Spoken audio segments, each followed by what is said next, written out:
یا آپ سامعین کے حوالے سے ایسی شخصیت نہیں ہے کہ میں ان کے تعارف میں کچھ کہہ کر یا کچھ کہنے کی جسارت کروں اور آپ کا قیمتی وقت مزید استعمال کروں، کیونکہ یہ محدود سی نشست ہے، اور اس محدود سی نشست کو ہم نے اس لیے منعقد کیا ہے کہ آپ کے افکار سے اور خیالات سے ہم زیادہ سے زیادہ استفادہ کریں۔ لیکن میں ان کا اور آپ تمام حضرات کا شکریہ ادا کرنا چاہوں گا، خیر مقدم کرنا چاہوں گا، خوش آمدید کہنا چاہوں گا کہ یہ ایک منتظم کی حیثیت سے، میزبان کی حیثیت سے میرا ایک خوشگوار فریضہ ہے۔ مولانا کی جو خوبیاں ہیں وہ ظاہر ہے کہ ان کا تعلق علم و فضل سے ہے، تو ان خوبیوں پہ کوئی علم و فضل والے شخصیات ہی روشنی ڈال سکتی ہیں، لیکن جو عمومی برتاؤ کی چیزیں ہیں ان میں ایک چیز کا میں شکریہ بھی ادا کرنا چاہوں گا اور ایک چیز کے لیے دعا گو بھی ہوں، اور وہ یہ ہے کہ ہم بڑے بے سر و سامان قسم کے لوگ ہیں، ادارتی اعتبار سے بھی ذاتی اعتبار سے بھی ہمارے لیے ممکن نہیں ہے کہ ہم بڑی شخصیات کو یہاں اپنی ذاتی کیپیسٹی میں مدعو کر سکیں، بلا سکیں اور ان کو زحمت کلام دے سکیں۔ مولانا کا اور ان جیسے دوسرے علماء کا اور اہل علم کا، ارباب علم و دانش کا ہم پہ ذاتی احسان اور اس ادارے پہ ذاتی احسان یہ ہے کہ ہم جب بھی کسی بھی حوالے سے صرف اشارہ کرتے ہیں تو بعض اوقات اشارہ کرنے کی بھی ہمیں محسوس ہوتا ہے کہ ضرورت نہیں تھی، آپ ہمارے پرانے شفقتوں میں مزید اضافہ کرتے ہیں۔ آپ سے پہلے آپ میں سے بہت سے حضرات موجود تھے، ڈاکٹر سلمان ندوی صاحب یہاں تشریف لائے، ان کا معمول بھی یہی ہے کہ وہ پاکستان آنے سے پہلے از خود ہمیں مطلع کرتے ہیں کہ ان تاریخوں میں ہم کراچی میں ہیں اور پاکستان میں ہیں، تو ہمارے لیے بڑا آسان ہوتا ہے کہ اس دورانیے میں کچھ ایسی نشستیں رکھ لی جائیں جن میں اہل علم اور ہم جیسے طلباء ان سے استفادہ کر سکیں۔ مولانا کا بھی ہم پہ جو مزید شفقتیں ہیں ان میں ایک پہلو شفقتوں کا یہ ہے کہ ہمیں پہلے سے علم ہوتا ہے اور آپ ازراہ عنایت، ازراہ تلطف، ازراہ شفقت ہمیں مطلع فرما دیتے ہیں، تو ہم سہولت کے ساتھ یہ آپ کی سامعین کی کہکشاں جمع کرنے میں کامیاب ہو جاتے ہیں۔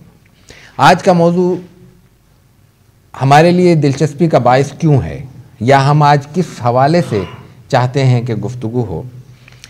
ہمارے اس خطے کے کچھ مخصوص حالات ہیں، ہر خطے کے مخصوص حالات ہوتے ہیں، جغرافیائی، تعلیمی، معاشی، معاشرتی، فکری۔ ان میں کچھ شخصیات بہت نمایاں ابھر کر سامنے آ جاتی ہیں جن میں شاہ صاحب کا کام بہت نمایاں ہے۔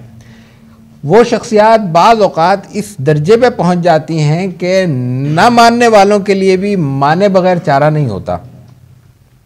ماننا قبول کرنے کا نام نہیں ہے، شخصیت کو ماننے کا مفہوم قبول منوان قبول کرنا نہیں ہوتا، نہ یہ کوئی اسلام کا لازمی اور ناگزیر تقاضا ہے کہ ہر بڑا شخص جو اسلام کے نام پہ بڑا ہو رہا ہے اس کو سر سے پیر تک مکمل طور پر منوان تسلیم کیا جائے، مانا جائے۔ ماننے کا مفہوم یہ ہوتا ہے کہ اس کو اپنی سطح پر اس قدر وقت اور مقام اور قدر و منزلت دے دی جائے یا اس کو قدرتاً مل جائے کہ اس کو نظر انداز کرنا کسی طور ممکن نہ ہو۔ شاہ ولی اللہ کی فکر کا عجیب پہلو یہ ہے کہ ہمارے ہندوستان پاکستان کے اور اس کے متعلقات کے، اور پھر جب ہم ہندوستان اور پاکستان کہتے ہیں تو محض اس سے کوئی جغرافیائی خطہ مراد نہیں ہوتا، بلکہ یہاں سے علم و فضل کی پھوٹنے والی کرنوں کا ایک پھیلاؤ مراد ہوتا ہے جس نے الحمدللہ پوری اس خطہ عرضی کو اپنی لپیٹ میں لیا ہوا ہے یا اپنے کرنوں سے منور کیا ہوا ہے۔ اس کے اثرات محدود نہیں ہیں، افریقہ تک، امریکہ تک، کسی کونے میں چلے جائیں، ان اثرات کو محسوس کرنے والے اور ان کے اثرات کو اپنے اندر جذب کرنے والے ہر خطے میں لوگ نظر آئیں گے۔ تو حضرت شاہ ولی اللہ کے حوالے سے یہاں جتنے بھی مکاتب فکر ہیں یا ہو سکتے ہیں سب کے ہاں ان کے اثرات موجود ہیں۔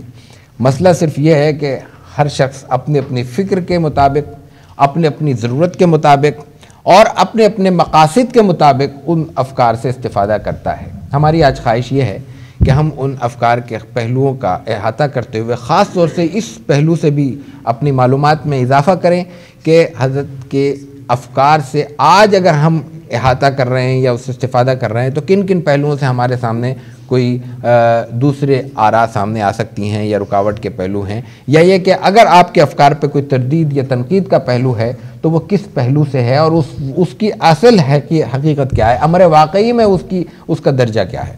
میں طویل گفتگو اس وقت کرنا مناسب نہیں سمجھتا، لیکن یہ پہلو اس لیے ضروری تھا تاکہ ہمارے سامعین بھی یہ سمجھ سکیں کہ یہ موضوع اتنا طویل ہے کہ اس میں 1 گھنٹے کی نشست میں اس کے سارے پہلو متعین نہیں ہو سکتے، سارے پہلوؤں پر گفتگو نہیں ہو سکتی، تو ہم کس پہلو سے آج کی نشست کو اپنے لیے باثروت کرنا چاہتے ہیں۔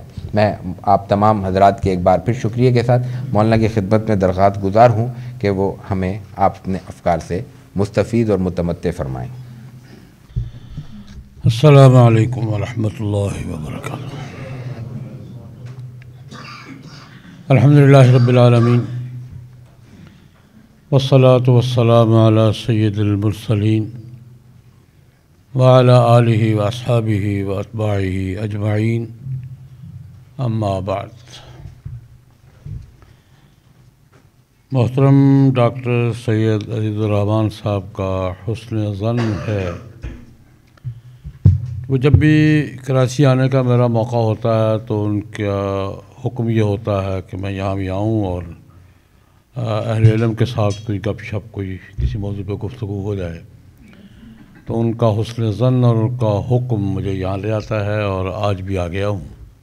انشاءاللہ العزیز کچھ دیر آپ سے گپ شپ کروں گا، اور موضوع تو بڑا اہم بھی ہے، ضروری بھی ہے، نازک بھی ہے، پیچیدہ بھی ہے، لیکن کوشش کروں گا کہ کچھ باتیں آپ کی خدمت میں عرض کر سکوں۔ شاہ ولی اللہ رحمۃ اللہ علیہ کے حوالے سے اور ان کے فکر کے حوالے سے اور عصر حاضر کے حوالے سے گفتگو کو اپنے ٹریک پر لانے کے لیے کچھ باتیں مجھے پہلے کرنا پڑیں گی۔ پہلی بات تو یہ کہ شاہ صاحب کون تھے، ان کا اجمالی تعارف کیا ہے۔ اس لیے کہ آج کل ہمارا عام طور پہ ٹرینڈ یہ ہو گیا ہے کہ ہم شخصیت سے عقیدت تو رکھتے ہیں، محبت بھی رکھتے ہیں، احترام بھی کرتے ہیں، واقف نہیں ہوتے۔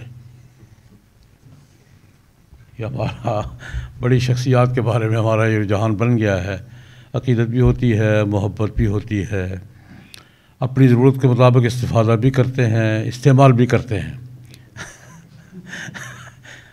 لیکن واقف نہیں ہوتے کہ وہ تھا کون۔ اس لیے میں یہ چاہوں گا کہ ہلکا سا اجمالی سا تذکرہ ہو جائے کہ شاہ صاحب تھے کون۔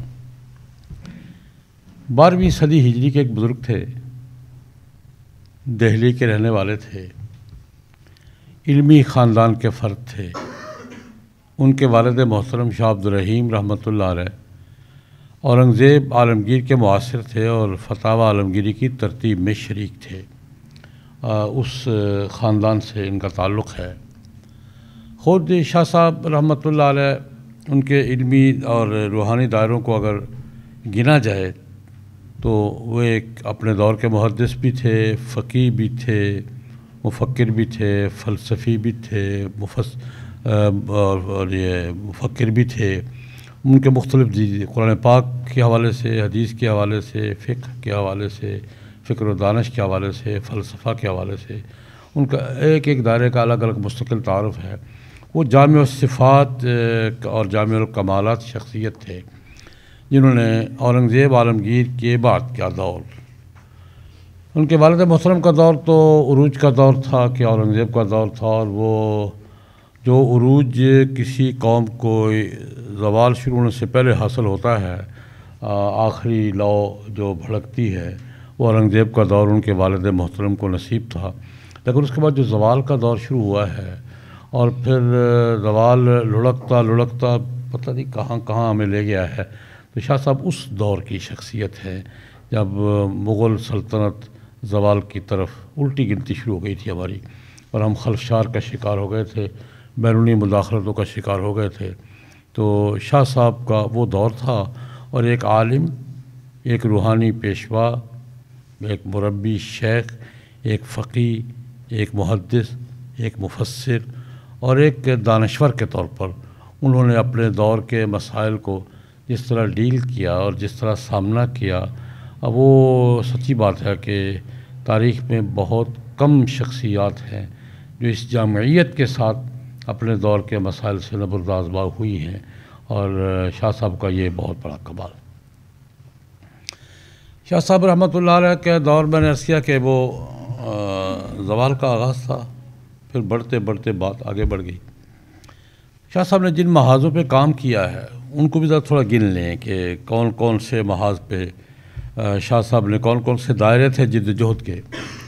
ان کی جد جہد کے سیاسی دائرے بھی تھے، تہذیبی بھی تھے، علمی بھی تھے، فکری بھی تھے، لیکن میں ان کی ساری جد و جہد کو 2 جملوں میں عرض کرنا چاہوں گا۔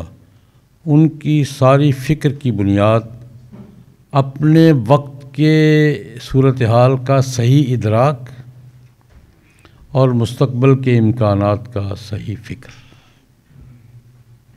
انہیں اپنے دور کے مسائل کا اور مشکلات کا ادراک کیا، سمجھا کہ ہیں کیا، اور مستقبل میں جو خدشات اور امکانات پیش آنے والے تھے شاہ صاحب نے ان کو محسوس کیا، اور جو امکانات اور خطرات نظر آ رہے تھے شاہ صاحب نے ان کا سدباب بھی کیا، اپنا حصہ ڈالا، اور اس دونوں چیزوں کی بنیاد پر شاہ صاحب نے ایک آنے والی نسلوں کو ایک فکری اور علمی ٹریک مہیا کیا تاکہ قوم اس پر چل کر اپنے مسائل سے نمٹ سکے۔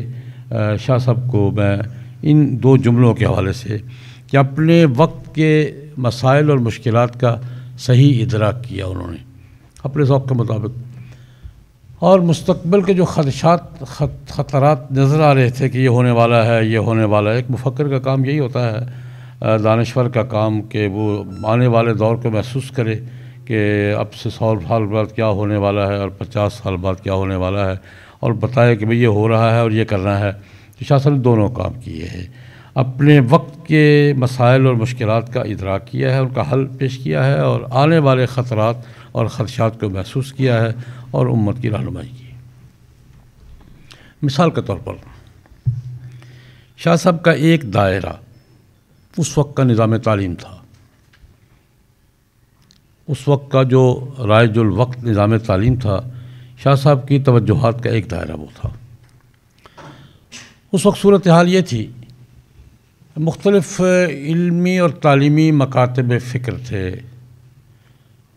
فرنگی محل کا تھا، شاہ صاحب کا تھا، دہلی کا، اور یہ سندھ میں یہ آپ کا سندھ کا جو ایک علمی مکتب فکر تھا شاہ محمد راشد رحمۃ اللہ علیہ کا، اور ان کے اور گجرات کے اہل علم کا، مختلف دائرے تھے، مختلف انداز فکر تھے، لیکن جو سب سے معروف دائرہ تھا تعلیمی وہ فرنگی محل ایک بڑا مرکز تھا، جو آج بھی ہم اس کی طرف نسبت ہے، ہماری درس نظامی کی نسبت فرنگی محل ہی کی طرف ہے۔ ہم تمام تر تغیرات اور تمام تر ارتقاء تبدیلیوں کے باوجود اپنی نسبت جب کرتے ہیں تو درس نظامی، یہ درس نظامی فرنگی محل کا نظام تعلیم تھا، اور جس کی بنیاد زیادہ تر 2 علوم پر تھی۔ ہر دور میں کچھ علوم آگے بڑھ جاتے ہیں اور ان کا غلبہ ہو جاتا ہے، اور پھر انہی کے گرد سارا تعلیمی نظام گھومتا ہے۔ وہ دور، اس دور کا نظام فقہ اور علم کلام معقولات۔ آپ فرنگی محل کا نظام تعلیم دیکھیں گے تو آپ کو 2 چیزیں بالکل واضح غالب، فقہ کیونکہ قانون تھا ملک کا، اور یہ بات سمجھ میں آ رہی تھی، رائج الوقت قانون ملک کا، فقہ حنفی تھا، اور عوامی مسائل اور لوگوں کی مشکلات اس کی بنیاد یہ تھی۔ تو یہ ملک کے قانون، ملک کے رائج الوقت احکام و ضوابط اور رواجات، اس بنیاد پر فقہ کو وہاں سب سے زیادہ اہمیت حاصل تھی۔ آپ فرنگی محلی علماء کے خطبات پہ دیکھتے ہیں، آپ کو حواشی نظر آئیں گے، کتابیں نظر آئیں گی۔ اور دوسرا علم الکلام، علم الکلام کی ایک لمبی تاریخ ہے یہاں۔ علم الکلام کا یہ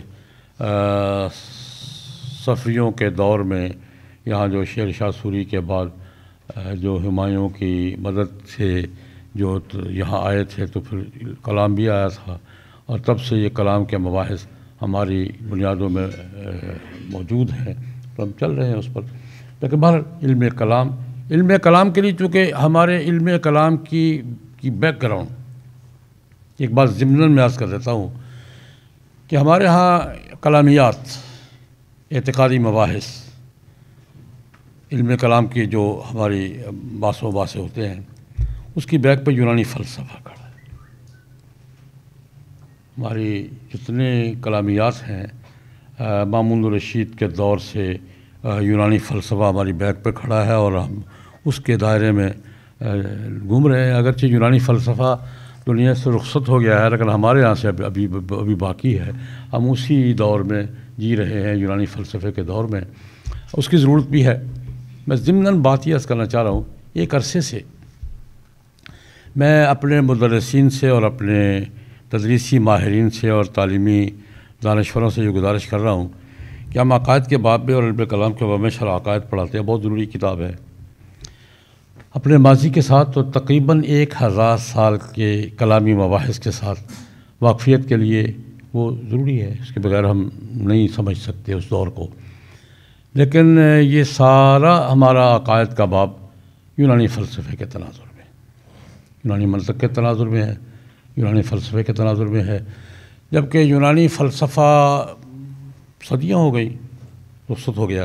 اب اس کی جگہ جو نیا فلسفہ آیا ہے، نیا جو فلسفہ دنیا پہ حکمرانی کر رہا ہے، اس فلسفے کے تناظر میں، جس کو آپ ہیومینٹی کا فلسفہ کہہ لیں، یہ مغرب کا فلسفہ کہہ لیں، سولائزیشن کہہ لیں، جو مرضی کہہ لیں، لیکن یہ جو 3 صدیوں سے جو نئے فلسفے کی حکمرانی ہے، اس فلسفے کے تناظر میں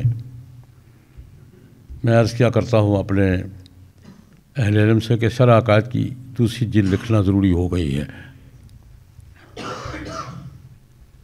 جو جدید فلسفے نے مسائل، کلامی مسائل پیدا کیے ہیں، ہم جتنے مرضی آنکھیں بند کر لیں مسائل تو موجود ہیں، تو شرح عقائد کی دوسری جلد کی ضرورت ہے کہ پہلی جلد بھی اپنی جگہ ضروری ہے، لیکن جدید فلسفے نے جو مسائل، اعتقادی مسائل، فکری مسائل، نظری مسائل پیدا کیے ہیں، ان کے لیے کسی اللہ والے کو قلم اٹھانا، کوئی شاہ ولی اللہ کرے، کوئی اس درجے کا آدمی ہو جو قلم اٹھائے اور شرح عقائد کی دوسری جلد لکھ لے جدید فلسفے کے تناظر میں جو ہمارے کلامی مسائل ہیں اس پر گفتگو ہو جائے۔ خیر، یہ ضمناً بات تھی۔ شاہ صاحب نے تعلیمی نظام میں کو محسوس کیا کہ جمود زیادہ آ گیا ہے۔ جمود کسے کہتے ہیں؟ جمود کہتے ہیں کہ جو ضروریات جس میں ایڈجسٹ نہ ہو سکے۔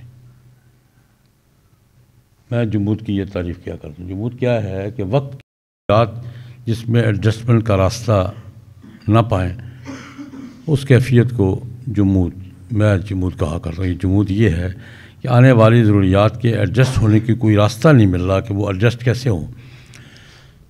شاہ صاحب نے جو محسوس کیا، شاہ صاحب نے تبدیلیاں کی اس میں۔ ایک تبدیلی یہ کی کہ چونکہ زیادہ غلبہ کلامیات کا اور تفقہ کا ہو گیا تھا اور باقی علوم پیچھے چلے گئے تھے، تو شاہ صاحب نے اس میں منقولات کو شامل کیا، اور منقولات کو صرف شامل نہیں کیا بلکہ منقولات کو ترجیحاً پہلا درجہ دیا۔ منقولات سے انکار نہیں کیا انہوں نے، لیکن منقولات کو شامل کیا۔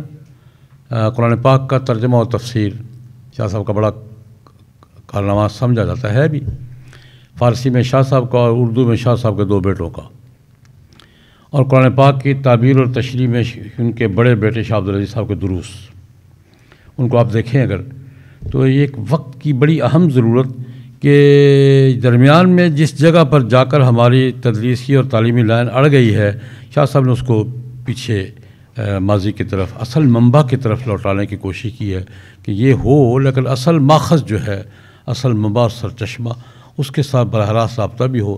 تو شاہ صاحب نے قرآن پاک کے ساتھ فارسی اردو دونوں، فارسی میں شاہ صاحب نے، اردو میں شاہ صاحب کے بیٹوں نے، اسی خاندان نے یہ قرآن پاک کے فہم کے ساتھ تعلق جوڑا اور کہا کہ اصل ماخذ کے ساتھ یہ ساری باتیں ضروری ہیں، لیکن اصل ماخذ کے ساتھ تعلق بھی ضروری ہے۔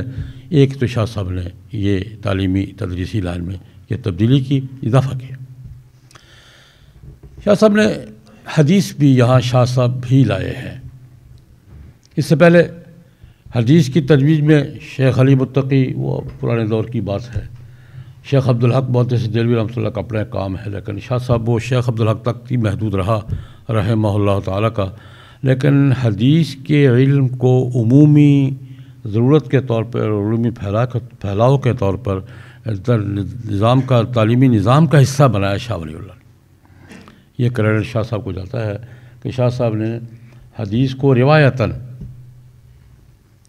یعنی روایتاً حدیث بیان کرنا، سنداً روایتاً، شاہ صاحب نے اس کے لیے جو حجاز مقدس گئے ہیں اور وہاں شیخ طاہر کلدی رحمۃ اللہ علیہ اور دوسرا سے، وہ میں اس تفصیلات میں نہیں جاتا، اہل علم بیٹھے ہیں، میں اشارہ کر رہا ہوں کہ شاہ صاحب نے قرآن پاک اور حدیث و سنت اس اصل ماخذ کی طرف رجوع کو ضروری قرار دیا، اور قرآن پاک کو بھی تدریس کا حصہ بنایا اور حدیث و سنت کو بھی تدریس کا حصہ بنایا، اور اس کے ساتھ جو تبدیلی آئی وہ یہ کہ فقہ میں جو جمود کی کیفیت آ گئی تھی، شاہ صاحب نے اس جمود کو حرکت میں بدلنے کے لیے اصل ماخذ کے ساتھ جوڑ کر ایک نیا رخ لیا کہ اجتہاد، ایک تو ہے اجتہاد کا جو گنجائش ہے اجتہاد کی، اور جہاں اجتہاد کے امکانات ہیں ان امکانات کو استعمال کیا جائے اور ان کو نظر انداز نہ کیا جائے۔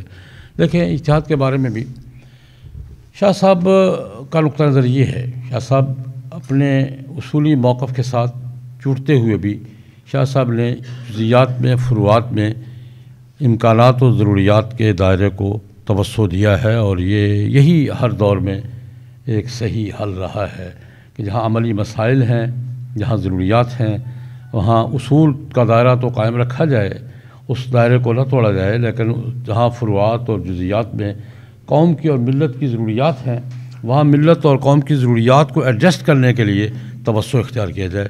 شاہ صاحب نے یہ فقہ کے باب میں یہ اپنے اصول پہ قائم رہتے ہوئے ضروریات، تقاضوں کے حوالے سے توسع اختیار کیا۔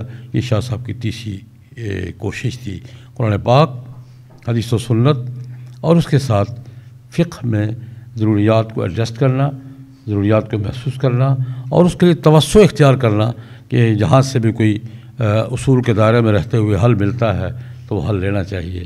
یہ شاہ صاحب کا تیسرا دائرہ تھا کام کا۔ لیکن اس سے بڑا کام جو شاہ صاحب کے علمی کارناموں میں بہت بڑا کارنامہ سمجھا جاتا ہے، جس کا شاہ صاحب نے ذکر بھی کیا ہے، کہ مستقبل کی فکری ضروریات، آنے والا دور کیا ہے۔ شاہ صاحب نے یہ محسوس کر لیا تھا، مغرب کا جو فکری انقلاب تھا وہ تقریباً زمانہ وہی تھا تقریباً، مگر مستقبل کے فکری امکانات میں شاہ صاحب نے ایک بات محسوس کی تھی کہ آنے والے دور کی زبان کیا ہوگی، آنے والے دور کی زبان کیا ہوگی۔ ایک زمانے میں زمانے کی گفتگو کا عنوان اور اس کا لہجہ کلامیات تھا، معقولات تھی، لیکن وہ زمانہ گزر گیا تھا۔ اب آنے والا دور شاہ صاحب کے خیال میں لاجک کا دور تھا اور کامن سینس کا دور تھا۔ شاہ صاحب نے سب سے پہلے لاجک اور کامن سینس کو اپنی گفتگو کو بنیاد بنایا ہے حجت اللہ البالغہ، اور یہ کہہ کے بنایا ہے کہ آنے والا دور اس کا ہے بھائی، پچھلا دور گزر گیا ہے، کہ آج کا دور کیا ہے، لاجک، کامن سینس، عقل مشترک، عقل عام۔ شاہ صاحب نے حجت اللہ البالغہ کو آپ دیکھیں، یہ کہہ کے بات کی ہے کہ میں ایک نیا کام کرنے لگا ہوں، نیا تو نہیں تھا لیکن نیا تھا، نیا تو نہیں تھا، پہلے بھی لوگ کرتے رہے، سماجیات پر، عقل عام پر، لاجک پر بہت ذخیرہ موجود ہے پہلے، لیکن شاہ صاحب نے اس کو مرتب کیا ہے، منظم کیا ہے۔ اگر حجت اللہ البالغہ کو اس حوالے سے دیکھا جائے کہ شاہ صاحب نے آنے والے دور کی علمی فکری ضروریات کو محسوس کر کے اس پر ایک بیس فراہم کر دی، بنیاد فراہم کر دی کہ آنے والے تہذیبی، فکری، علمی تقاضے کیا ہوں گے اور ان کو کس ٹریک پر چل کر آپ آگے چلا سکیں گے۔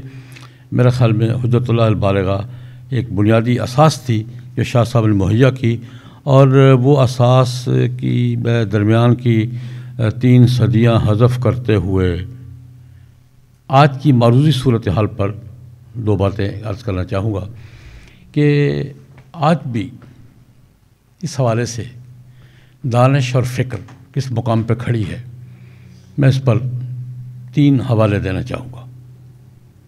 لمبی گفتگو تو پھر بہت لمبی ہو جائے گی، میں درمیان کی 3 صدیاں کراس کر رہا ہوں حجت اللہ البالغہ لکھنے کے بعد آج کے دور میں براہ راست میں اپنے مشاہدات کی بنیاد پر عرض کرتا ہوں۔ اس وقت دنیا میں، علمی فکری دنیا میں، دانش کی دنیا میں شاہ صاحب کے علم و فکر کو، بالخصوص حجت اللہ البالغہ کو اور ان کے کیا مقام حاصل ہے اور کہاں کھڑی ہے فکر ولی اللہ شاہ ولی اللہ کا فلسفہ اس وقت علمی دنیا میں کہاں کھڑا ہے، میں اس پر 3 حوالے دینا چاہوں۔ آج کے 3 نو مسلموں کی بات کرنا چاہوں، یہ علمی دنیا کے لوگ ہیں۔ ہمارے شکاگو یونیورسٹی میں شاہ ولی اللہ چیئر ہے، باقاعدہ شاہ ولی اللہ پہ کام ہو رہا، اور اس کی چیئر پرسن ایک خاتون ہیں ڈاکٹر ماریا کے ہرمنسن، منو مسلم ہے، فلسفیانہ مزاج ہے، روحانی اور فلسفیانہ مزاج ہے ان کا۔ مسلمان ہونے کے بعد انہوں نے شاہ ولی اللہ پر ڈاکٹریٹ کی ہے، اور ان کے مقالے کا عنوان تھا، تھیسس کا عنوان تھا مغربی دنیا میں شاہ ولی اللہ کے علوم کا تعارف۔ یہ اس پر انہوں نے ڈاکٹریٹ کی ہے سان ڈیگو یونیورسٹی میں، امریکہ میں ہی، اور پھر زندگی بھر کا اوڑھنا بچھونا بچھا لیا شاہ ولی اللہ کو۔ اس وقت بھی شاہ ولی اللہ چیئر پرسن ہیں شکاگو یونیورسٹی میں، اور حجت اللہ بالغہ کا انگلش ترجمہ بھی کیا انہوں نے، میرے خیال میں دار تحقیقات والے سے انہوں نے شائع کیا ہے، انگلش ترجمہ بھی کیا ہے، مقدمہ بھی لکھا ہے۔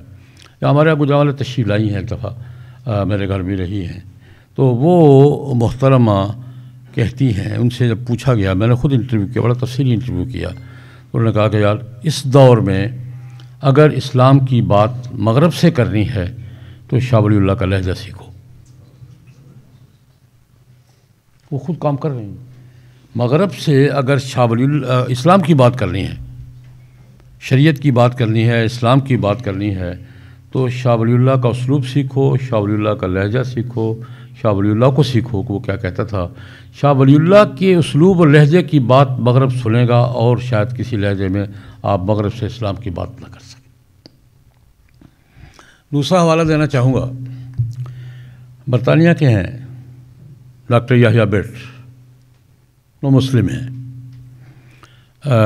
بڑے انگریز خاندان ہے، بیٹ فیملی، یہ جان بیٹ BBC کے ڈائریکٹر جنرل رہے ہیں، ان کے بیٹے ہیں، یہ وہ مسلم ہے، اسلام قبول کیا۔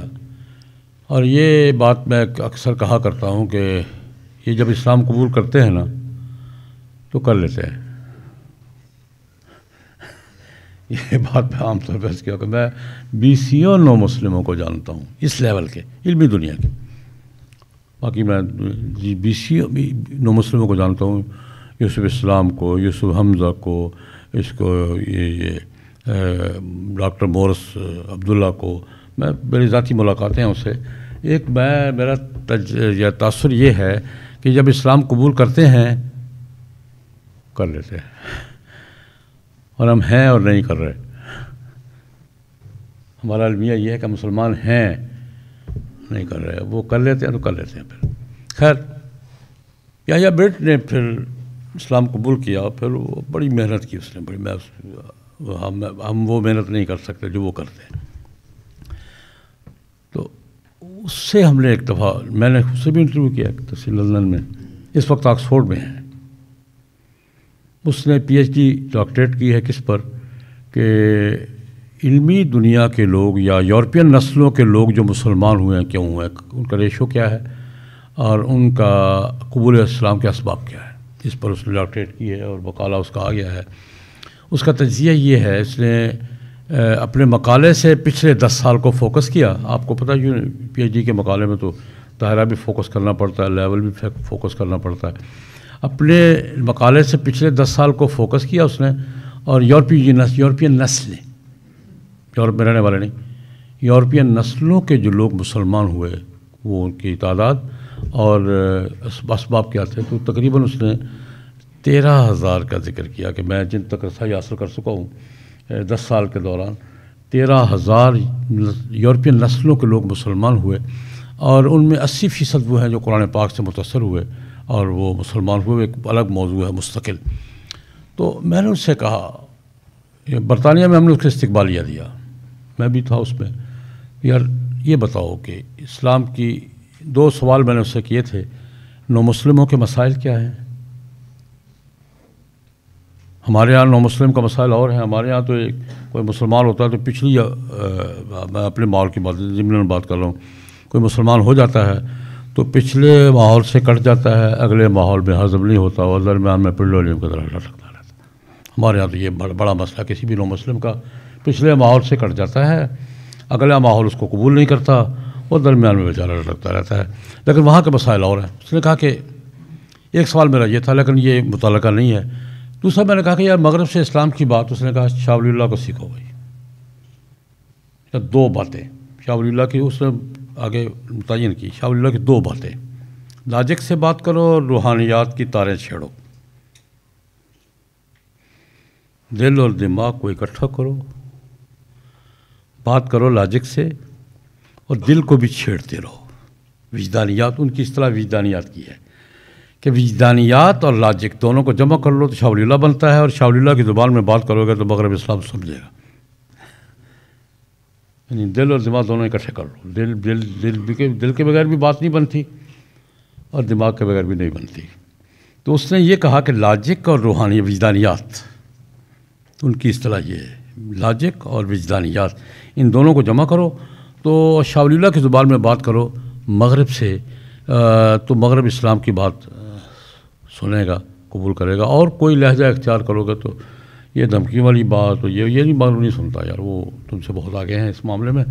اس نے ایک بات اور کہی، مجھے سمجھ نہیں آئی اس کی بات، اس کا سسٹم کی بات، ان سے نہ کہنا سسٹم میں تم سے آگے ہیں، ان کے بعد خلا ہے لاجک، یہ جی مذہبی لاجک کا خلا ہے ان کے ہاں، وجدانیات کا خلا ہے، یہ 2 خلا پر کر دو، اور یہ خلا تم پر کر سکتے ہو۔ 2 نام لیے اس نے، شاہ ولی اللہ اور مولانا اشرف علی تھانوی، یہ دوسرا نام اس نے یہ لیا کہ شاہ ولی اللہ کو سمجھو، مولانا اشرف علی تھانوی کو سمجھو، اور ان کی زبان لہجے میں بات کرو، مگر تم سے اسلام کی بات سنے گا۔ یہ دوسری شہادت۔ ایک تیسری شہادت بھی عرض کرنا چاہوں گا۔ ملیشیا کے ایک بزرگ پچھلے سال تشریف لائے، میرے پاس 2 مہینے رہے، شیخ محمد امین۔ یہ ایک بہت بڑے بدھ مذہبی پیشوا کے بیٹے ہیں اور نو مسلم ہیں۔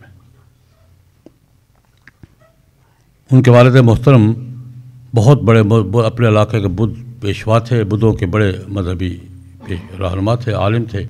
ان کے بیٹے ہیں، مسلمان ہو گئے۔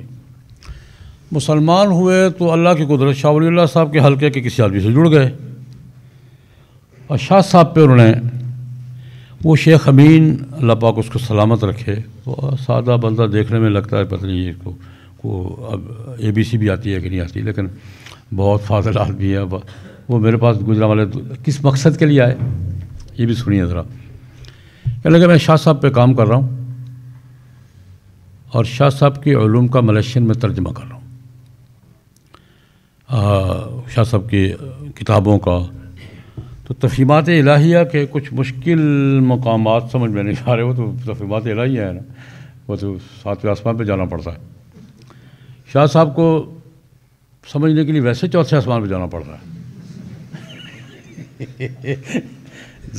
آسمان دنیا میں سمجھ نہیں آتے وہ کیا ہے۔ شاہ صاحب کو سمجھنے کے لیے ویسے ہی 4تھے آسمان پہ جانا پڑتا ہے، اور تفہیمات الہیہ تو 7ویں آسمان کی بات ہے، وہ تو حضرت القدس کی بات ہے، اور وہاں ملیالہ کی باتیں ہیں۔ شاہ صاحب پتہ نہیں کہاں لے جاتے ہیں۔ تو اس نے کہا کہ کچھ باتیں سمجھ میں نہیں آ رہی، تو مجھے ترجمے میں دقت پیش آ رہی ہے، تو پتہ نہیں کسی نے نام لے لیا کہ یار وہاں جاؤ، تو شاید میں نے کہا یار میں بھی تمہاری جیسا ہی ہوں، اتنا مجھے بھی کوئی نہیں ہے، لیکن ٹھیک ہے، بہنا بیٹھتے ہیں، مذاکرہ کریں گے، کوئی بات تم سے سمجھوں گا، تمہیں سمجھا دوں گا، اگر سمجھ میں آ سکی نہیں تو کسی تیسرے آدمی کو تلاش کریں گے کہ یار یہ بات ہم دونوں کی سمجھ میں نہیں آ رہی، سمجھا دو۔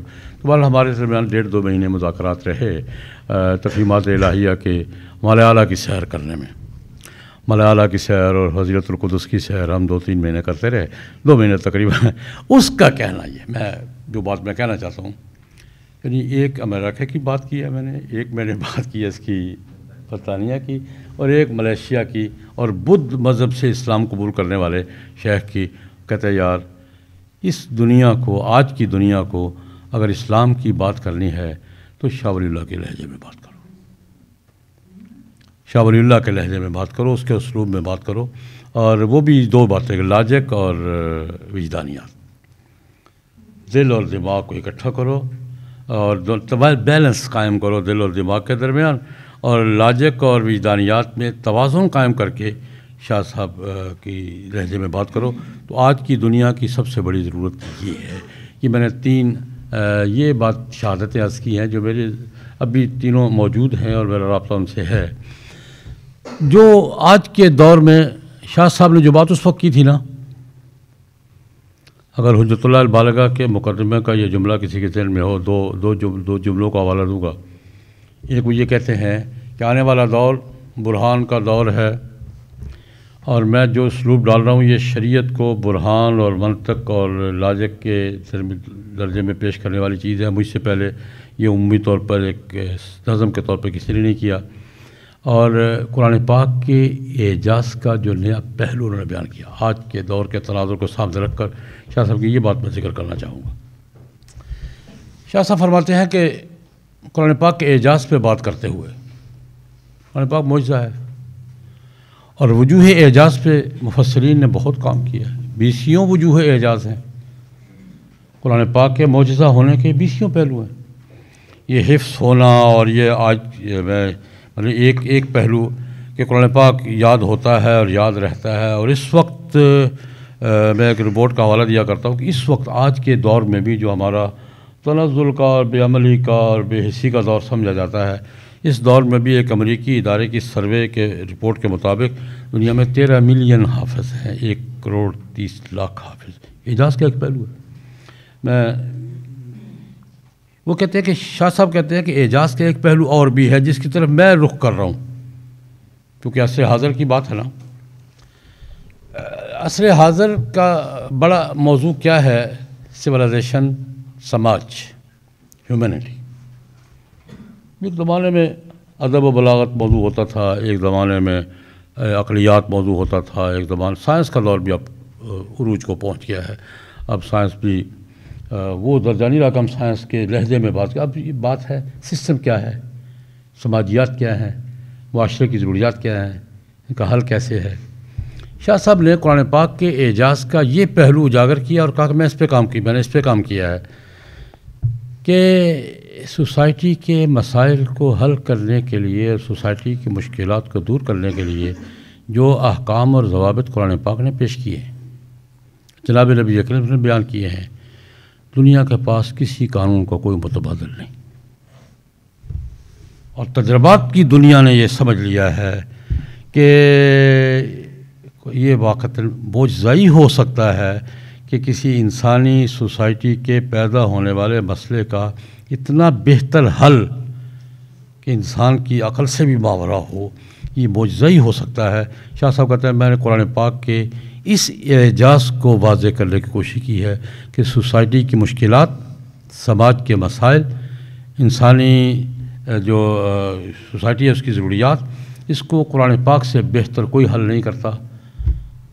شاہ صاحب نے تو دعویٰ کیا تھا، لیکن اس پر 2 آج کی شہادتیں عرض کرنا چاہتا ہوں. ایسے شہادتیں زیادہ ہیں میرے پاس، لیکن دو عرض کروں گا. آپ کو یاد ہوگا یہ ہمارے موجودہ پاپائے روم پوپ فرانسس ہیں، ان سے پہلے پوپ بینیڈکٹ تھے.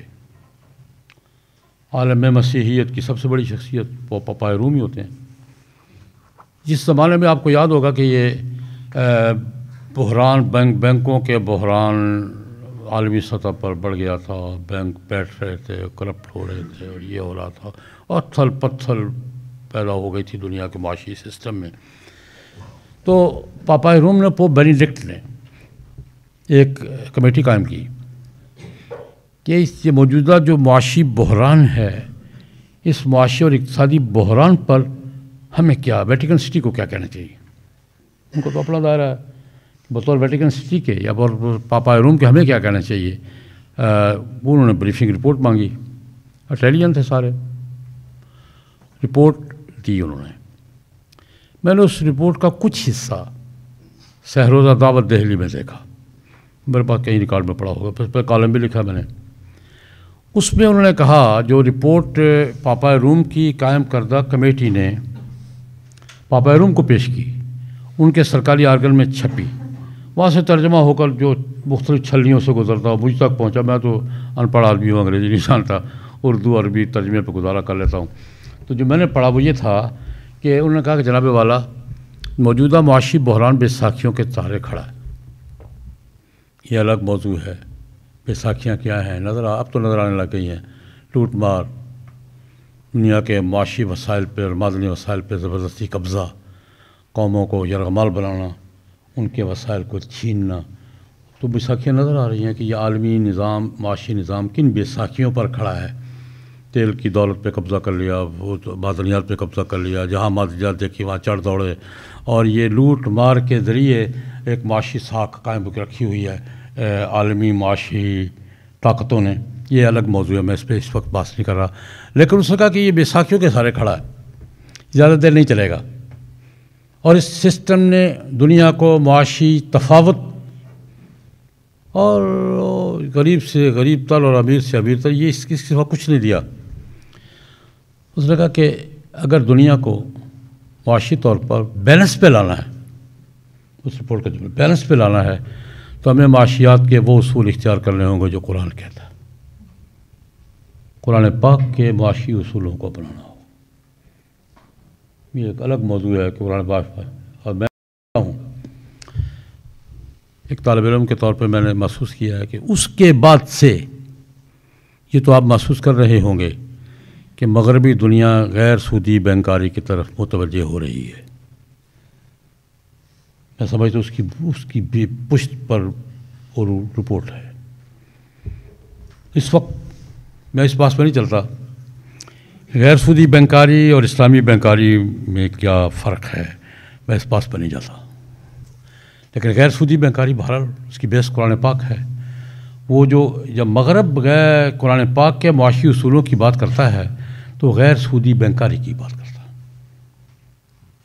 مغرب جب غیر قرآن پاک کے معاشی اصولوں کی بات کرتا ہے تو وہ غیر سودی بینکاری کی بات کرتا ہے.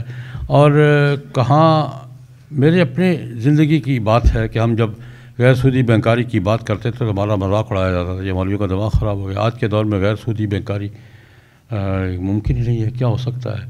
لیکن اس وقت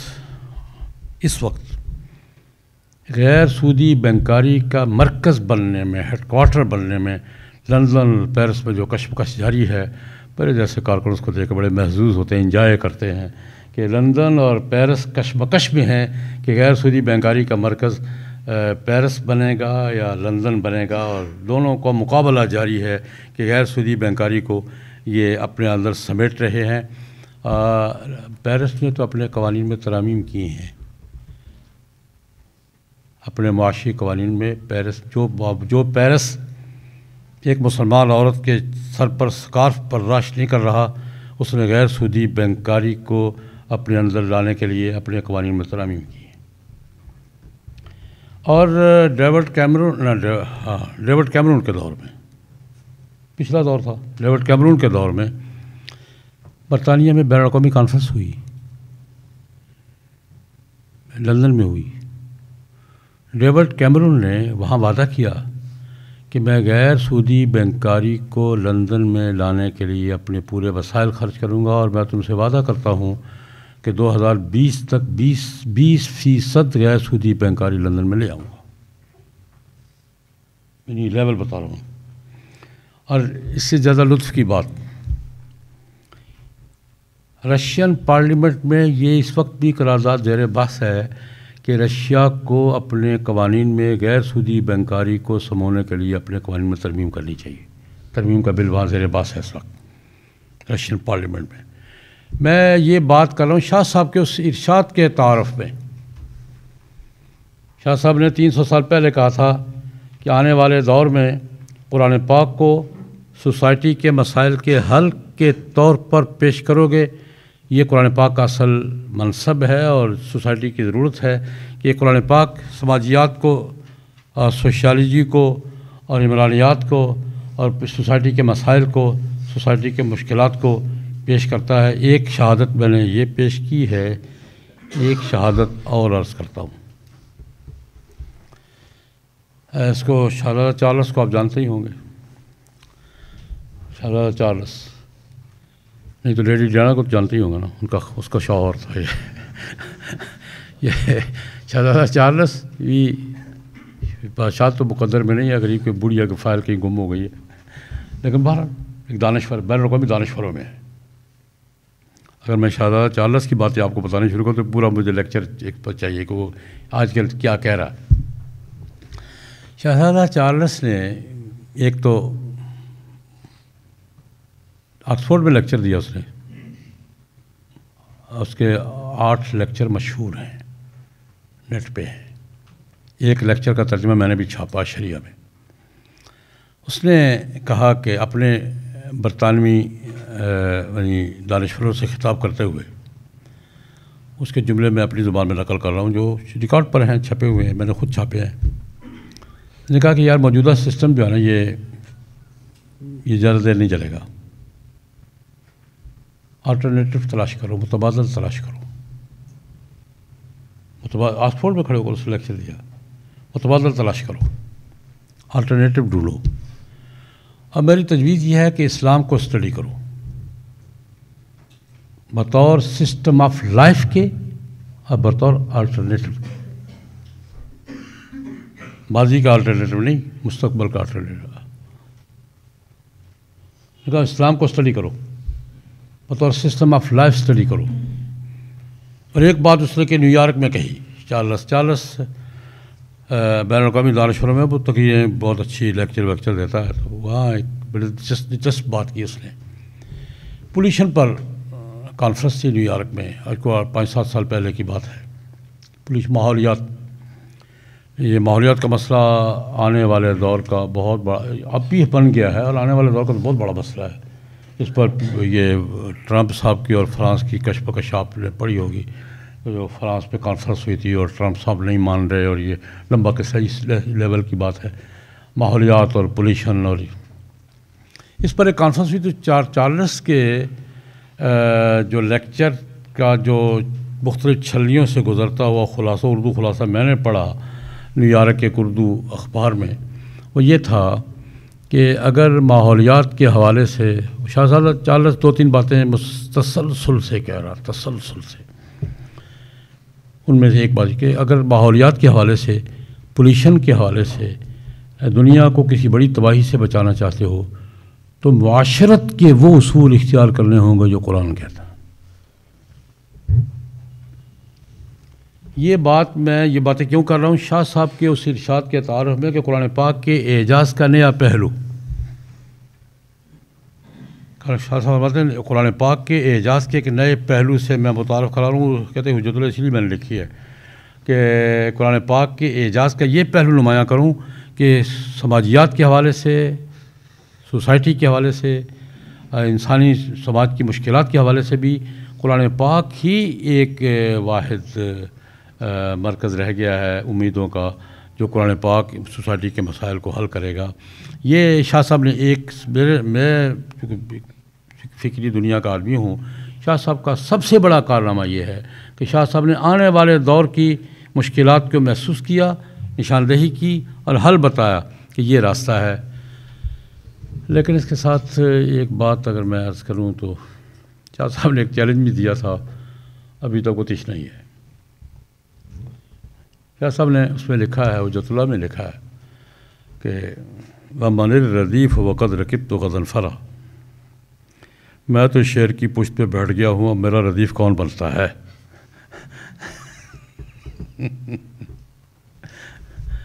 وَمَنِ الرَّدِيفُ وَقَدْ رَكِبْتُ غَضَنفَرًا، یہ بات کہہ کے کہ میں نے ایک نئی بات چھیڑ دی ہے اور ایک نیا ٹریک دیا تو میں بات کرنے کے لیے ایک نیا موضوع دیا ہے، اور یہ کہہ کے چیلنج دیا ہے وَمَنِ الرَّدِيفُ وَقَدْ رَكِبْتُ غَدًا فَرَا، میں تو شیر کی پشت پہ بیٹھ گیا ہوں، اب جس میں ہمت ہے میرے پیچھے آ کے بیٹھے۔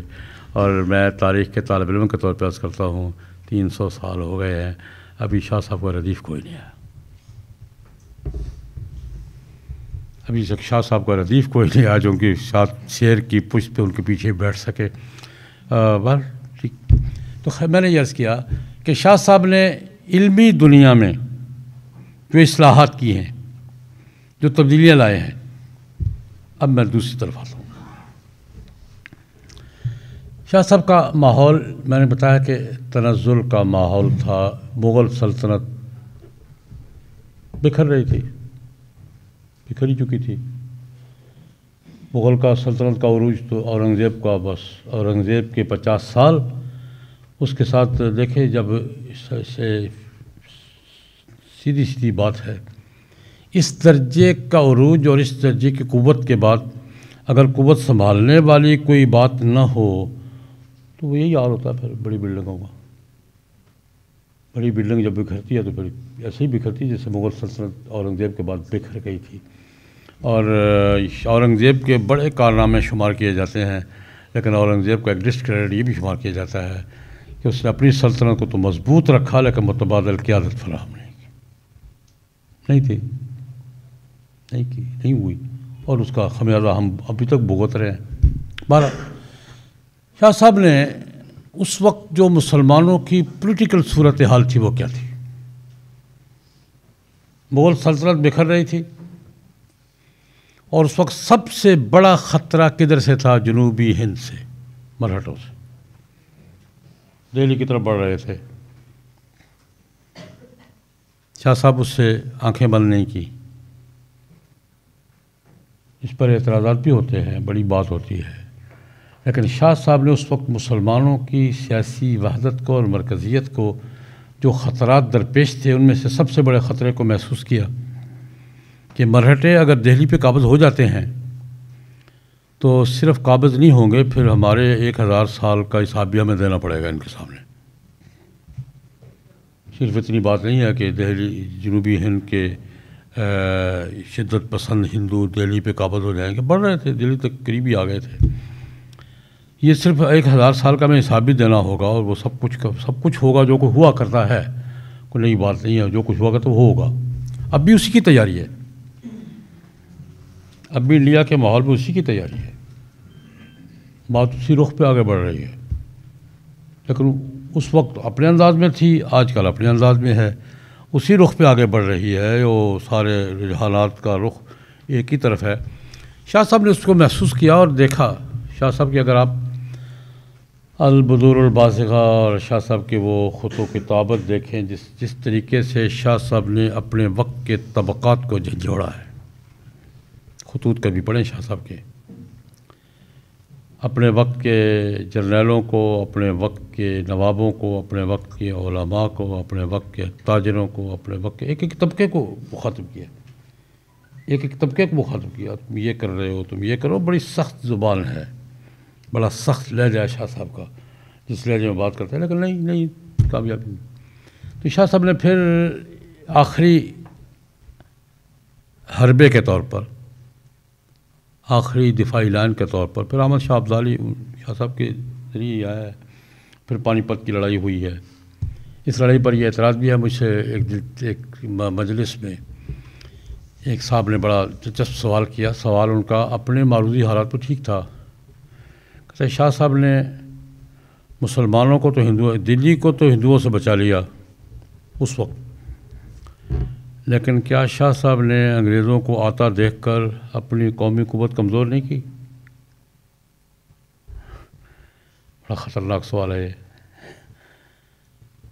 اس وقت بعد میں جو ہندو اور مسلمان اکٹھے ہو کے لڑے ہیں، تو اس وقت شاہ صاحب نے اپنی قومی گرفت کمزور نہیں کی ہندوؤں کو مقابل بنا کر۔ میں نے کہا بھائی یہ اس وقت کا تقاضا ہوتا ہے، اس وقت کے تقاضوں کا ہم آج کے دور کے حوالے سے ادراک نہیں کر سکتے، لیکن بہرحال شاہ صاحب نے، احمد شاہ ابدالی آئے، پانی پت کی جنگ ہوئی، اور اس جنگ میں صحیح سچی بات یہ ہے کہ پوری تاریخ میں ایک وہ جنگ ہے جس نے شمالی ہند میں مسلمانوں کے مستقبل کو گارنٹی دی کہ اب یہ مسلمانوں کا شمالی ہند ہے اور یہ محفوظ ہوا، اور اس وقت سے چلی آ رہی ہے بات۔ یہ شاہ صاحب کے کام کے مختلف دائرے میں نے عرض کیے ہیں۔ شاہ صاحب نے اس دور میں ان دائروں میں، سیاسی دائرے میں بھی، فکری دائرے میں بھی، تہذیبی دائرے میں بھی، علمی دائرے میں بھی، شاہ صاحب نے اپنے وقت کے تقاضوں کو محسوس کیا۔ اور میں نے وہ جملے پھر دہراؤں گا کہ شاہ صاحب کے سارے کام کی بنیاد کیا تھی؟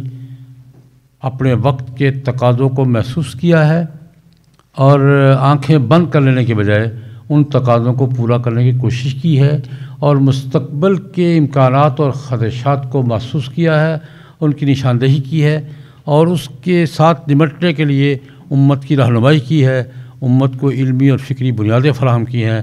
شاہ صاحب کے سارے کام کو میں ان دو جملوں میں سمجھتا ہوں کہ وہ محصور ہیں۔ اس کے بعد میں آخری پوائنٹ پہ آتا ہوں، اس وقت صورتحال کیا؟ شاہ صاحب کے اس کام کے وسیع تر، متنوع اور مختلف دائروں کے کام کو سامنے رکھ کر آج کی ہماری صورتحال کیا ہے؟ آج کی اب تو خیر بات جنوب ہند کی نہیں، اب تو عالم اسلام کی بات ہے۔ اس وقت ہم عالم اسلام کی پوزیشن کیا ہے، صورتحال کیا ہے؟ ہم معاہدات کی دنیا میں، معاہدات کے جال میں جکڑے ہوئے ہیں۔ میں ایک بات عرض کیا کرتا ہوں، اس وقت دنیا میں حکومتوں کی حکومت نہیں ہے، معاہدات کی حکومت۔ اس وقت دنیا میں حکومتوں کی حکومت نہیں ہے، معاہدات کی حکومت ہے۔ جو بین الاقوامی معاہدات جو ایک وسیع تر جال کی طرح ہمیں جکڑے ہوئے ہیں، اس کی ایک ہلکی سی جھلک، یعنی کوئی بھی اس سے صرف اتنا فرق ہے، بین الاقوامی معاہدات ہیں، حکمرانی کر رہے ہیں، کوئی تکڑا اور طاقتور ملک اپنے راستہ نکال لیتا ہے، کمزور سے نہیں نکلتا، پھنسا رہتا ہے۔ لیکن اس کی ایک ہلکی سی جھلک دیکھیں، دنیا کے سب سے بڑے طاقتور ملک نے ایک فیصلہ کیا، ٹرمپ نے اس کا اعلان کیا، لیکن جنرل اسمبلی کی قرارداد کے بعد ٹرمپ کو اب وہاں کچھ کرنے کا حوصلہ ہو رہا۔ معاہدات کی قوت کیا ہوتی ہے؟ وہ جیسی بھی ہے، جنرل اسمبلی نے جب مسترد کر دیا تو اب ٹرمپ جیسا طاقتور ترین آدمی کھڑا ہے، کیا کروں؟ سمجھ نہیں آ رہی کہ آگے بڑھوں پیچھے ہٹوں، کیا کروں؟ یہ معاہدات حکومت کر رہے ہیں دنیا پر۔ جس کے پاس 4 پیسے زیادہ ہیں وہ راستہ نکال لیتا ہے، جس کے پاس قوت ہے وہ راستہ نکالتا ہے، کمزور تو پھنسے، ہم بھی پھنسے ہوئے۔ میں یہ سمجھتا ہوں شاہ صاحب کے فکر میں ہمیں آج کے دور میں یہ رہنمائی ملتی ہے۔ میں 2 آدمیوں کی طرف اشارہ کرنا چاہوں گا۔ یہ جو ہم بین الاقوامی معاہدات کے جال میں جکڑے ہوئے ہیں، اور تہذیبی طور پر بھی، دینی طور پر بھی، روحانی طور پر بھی ہمارے بہت سے تحفظات ہیں، 20 تحفظات ہیں ہمارے ان معاہدات سے، اس کا اظہار بھی ہم کرتے رہتے ہیں، لیکن بے بسی کے ساتھ پھنسے ہوئے بھی ہیں۔ اصل میں آج کی سب سے بڑی ضرورت ہماری یہ ہے، ایک طالب علم کے طور پہ عرض کروں گا،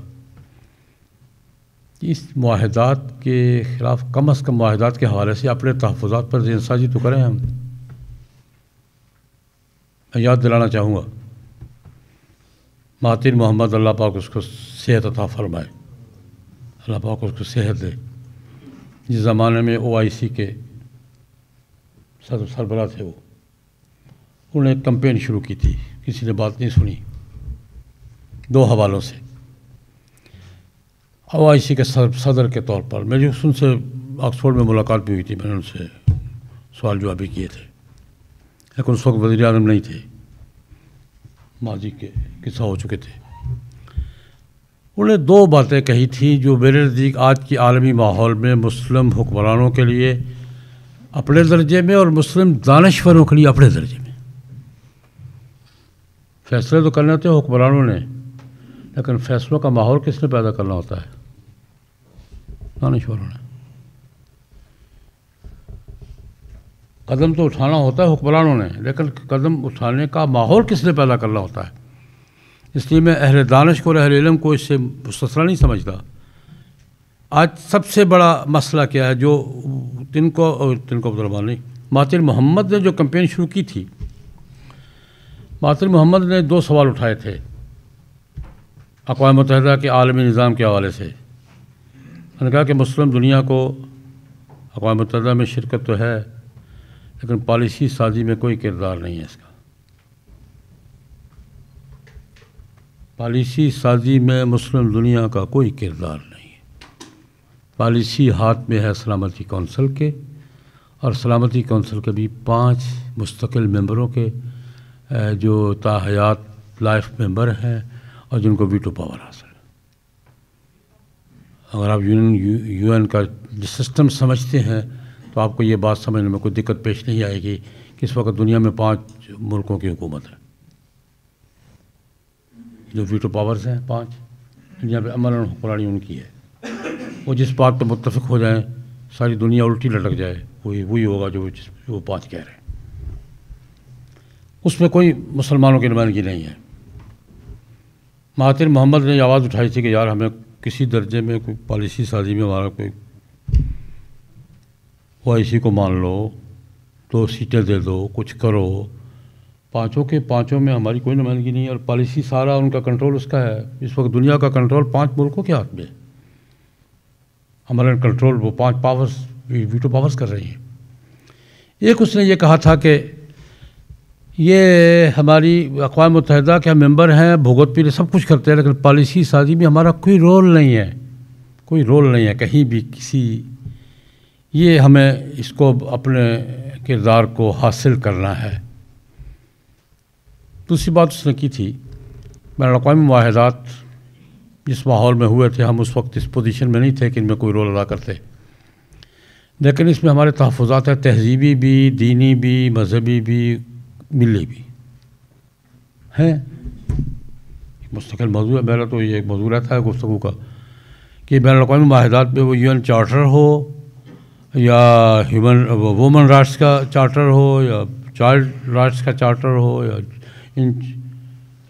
ایک میں بات مثال کا بات کروں گا، یہ جو جنیوا کنونشن ہے وہ قیدیوں کے بارے میں اور جس پر یہ ریڈ کراس ایک اس کا ایک حصہ کام کر رہا ہے. ڈاکٹر صاحب ایک دفعہ لاہور میں ریڈ کراس والوں نے ایک میٹنگ کی، انٹرنیشنل میٹنگ تھی، تو اس کے سربراہ آئے ہوئے تھے. تو ان کو مشکل، میں صرف مثال کے طور پہ ایک مسئلہ کر رہا ہوں کہ اس وقت الجھنیں کیا ہیں. ریڈ کراس کی میٹنگ تھی لاہور PC میں، ایک سیمینار تھا. تو یہ کہہ رہے ہیں کہ یار دنیا میں پناہ گزین سب سے زیادہ مسلمان ہیں، لیکن ہم جو دفاعی کام کرتے ہیں ان میں سب سے زیادہ رکاوٹ بھی مسلمان ہیں. وہ قبول نہیں، ذہن قبول نہیں کرے ریڈ کراس کو. یہ ایک سوال کھڑا کیا انہوں نے.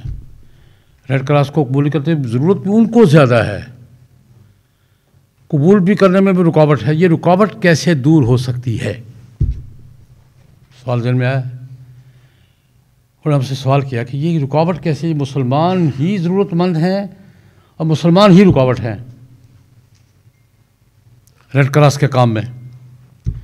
تو ہم نے اب اس سے کہا کہ آپ کو ہم نے اس لیے بلایا ہے کہ ہمیں ہماری رہنمائی کریں کہ ہم یہ رکاوٹ کیسے ختم کر سکتے ہیں اور جو مسلمان پناہ گزین دنیا میں ہیں اور یہ مسلمان کا ہم کیسی خدمت کر سکتے ہیں، ہمیں رکاوٹ پیش آ رہی ہے. میں نے ان سے 2 گزارشات کی جو انہوں نے بات سمجھ میں آئی ہے، لیکن میں نے کہا یار یہ جو اب پوچھ رہے ہو، جب ریڈ کراس تشکیل دیا تھا اور اس کے قواعد و ضوابط بنا رہے تھے، اس وقت بھی اگر مسلمانوں کا وجود تسلیم کر کے 2 مسلمان بلا لیتے اور پالیسی سازی میں ہمیں شریک کر لیتے تو آج یہ مشکل پیش نہ آتی نا.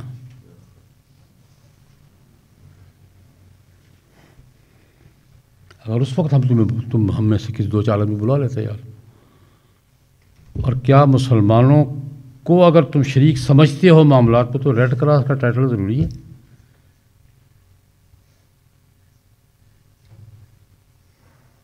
اگر مسلمان اس دنیا کا ایک حصہ ہیں، 4تھا حصہ ہے یا 5واں حصہ ہے، اور تم سمجھتے ہو تو کیا ریڈ کراس کا ٹائٹل ضروری تھا؟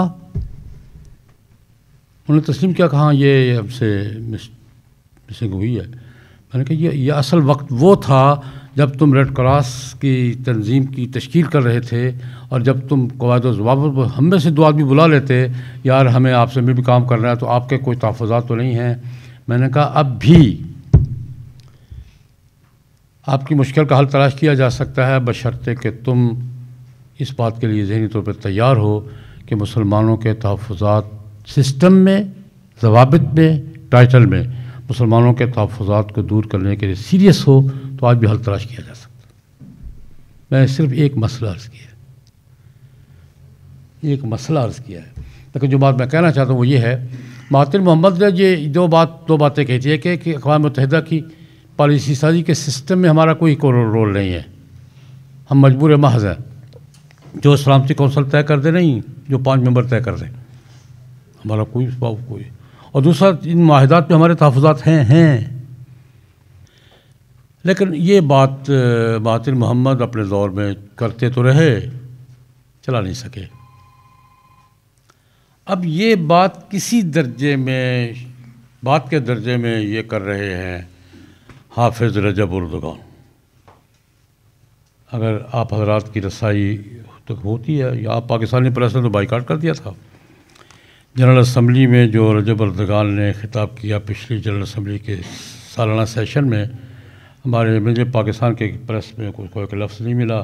مجھے دہلی سے رجوع کرنا پڑا کہ یار مجھے تقریر چاہیے، وہاں سے مجھے اس کی تقریر ملی. اس نے یہ مسائل چھیڑے ہیں. میرے خیال میں فکری دنیا میں، کیونکہ شاہ صاحب کی بات کر رہے ہیں نا، سیاسی دنیا میں تو حکومتوں کی بات ہوگی، فکری دنیا میں اس وقت ملت اسلامیہ جن مصیبتوں اور جکڑ بندیوں میں پھنسی ہوئی ہے، اس کا احساس پیدا کرنا، ہمیں احساس نہیں ہے، اس کا ادراک پیدا کرنا کہ ہم کن جکڑ بندیوں میں پھنسے ہوئے ہیں، کہاں کہاں ہمارے ہاتھ بندھے ہوئے ہیں، کہاں. یہ اہل دانش کا کام ہے، اہل فکر کا کام ہے کہ ان جکڑ بندیوں کو نشاندہی کریں، اجاگر کریں، اور یہ ذہن پیدا کریں کہ ہم نے اسی انداز میں مسائل کو ڈیل کرنا ہے جیسے شاہ ولی اللہ نے کیا تھا. اگر ہم ایسا کر سکیں تو شاہ صاحب کو یاد کرنے کا بھی صحیح طریقہ یہی ہے، شاہ صاحب کو خراج عقیدت پیش کرنے کا ذریعہ بھی یہی ہے. میں بات اسی جملے پہ ختم کروں گا. آج بھی ہمارے اہل دانش اگر اپنے وقت کی ضروریات کو محسوس کریں اور مستقبل کے امکانات کو سامنے رکھ کر کوئی شاہ صاحب سے رہنمائی حاصل کریں کہ جناب ہم نے کیسے ان مسائل کو ڈیل کرنا ہے اور کیسے رہنمائی کرنی ہے، تو میرے خیال میں شاہ صاحب آج بھی ہماری رہنمائی کر رہے ہیں، اور ان کا فکر، ان کا فلسفہ، ان کے افکار، ان کی تعلیمات ہمارے درمیان موجود ہیں. اگر ہم ان سے رہنمائی حاصل کر سکیں. چند باتیں میں نے حضرت ڈاکٹر صاحب کے حکم سے عرض کر دی ہیں. اگر کوئی بات صحیح ہو تو اللہ پاک قبول فرما لیں، غلط ہو تو اللہ پاک اصلاح کی توفیق عطا فرمائیں. وآخر دعوانا الحمدللہ. دل کی بات کہ ان دونوں کے توازن کا یا ان دونوں کے ملاپ سے جو فکر بنتی ہے وہ شاہ ولی اللہ کا بنیادی مقصد ہے، اور مغرب کو اس کی ضرورت ہے. اس میں توازن کیسے رکھا جا سکتا ہے؟ اور یہ کہ نہ اس عقل کے صحیح استعمال کی بات، عقل کی نفی نہیں ہے،